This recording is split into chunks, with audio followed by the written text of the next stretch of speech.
Jaya akal sejahtera, solusi air untuk Anda. Bersih, jernih, terpercaya untuk hidup yang lebih sempurna.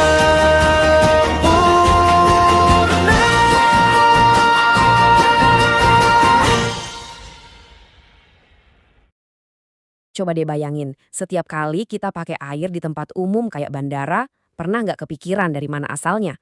Atau seberapa bersih air itu sebenarnya?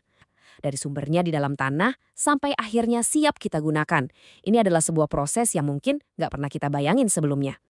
Jadi gimana ceritanya air di bandara itu bisa jernih dan aman banget buat kita?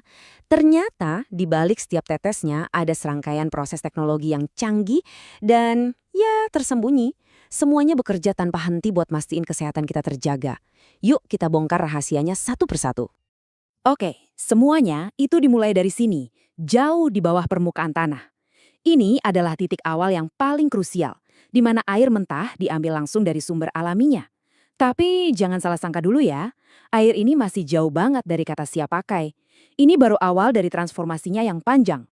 Prosesnya diawali dengan memompa air dari sumur. Tapi air mentah ini kan belum aman. Di dalamnya masih ada zat-zat terlarut kayak besi dan mangan. Makanya langkah pertama yang harus dilakukan adalah oksidasi. Bayangin aja, proses ini tuh kayak maksa partikel-partikel tak kasat mata itu buat berubah wujud, jadi padat, biar nanti lebih gampang ditangkap di tahap selanjutnya. Nah, selanjutnya kita masuk ke tahap yang seru banget. Bisa dibilang ini adalah dapur rahasianya. Disinilah air bakal dicampur sama beberapa bumbu kimia yang masing-masing punya tugas super spesifik buat memberantas kotoran dari berbagai sisi. Bumbu yang pertama adalah kaporit atau yang kita kenal sebagai klorin. Anggap aja dia ini pasukan khususnya air bersih. Tugasnya vital banget, membasmi semua kuman, bakteri, dan virus berbahaya. Tanpa klorin, air yang kelihatannya jernih pun bisa jadi sumber penyakit loh. Jadi, ini adalah garda terdepan untuk keamanan kita. Selanjutnya, ada PAC. Kalau tadi kaporit memberantas musuh yang nggak kelihatan, nah PAC ini tugasnya membereskan kotoran fisik. Cara kerjanya itu brilian. Dia bertindak kayak magnet super kuat yang narik partikel-partikel kotoran yang super kecil, terus maksa mereka buat nempel satu sama lain jadi gumpalan yang lebih besar dan berat. Gumpalan ini nanti kita sebut vlog. Dan yang ketiga di tim kimia ini adalah NaOH. Perannya nggak kalah penting. Dia ini sutradaranya. Gini, biar kaporit si pembasmi kuman dan PAC si magnet kotoran bisa kerja dengan kekuatan penuh, kondisi airnya harus pas.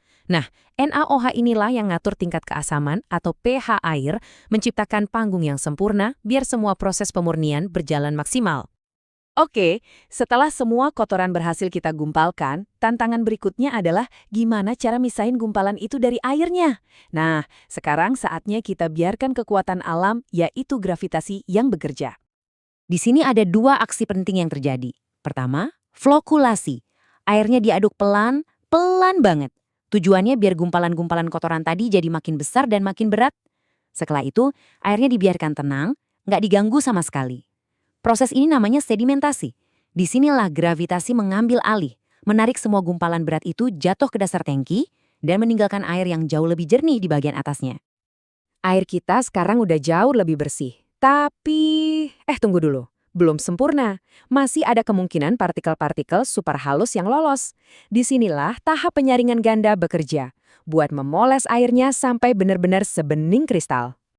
Jadi, ada dua lapis pemolesan terakhir. Pertama, airnya melewati filter pasir.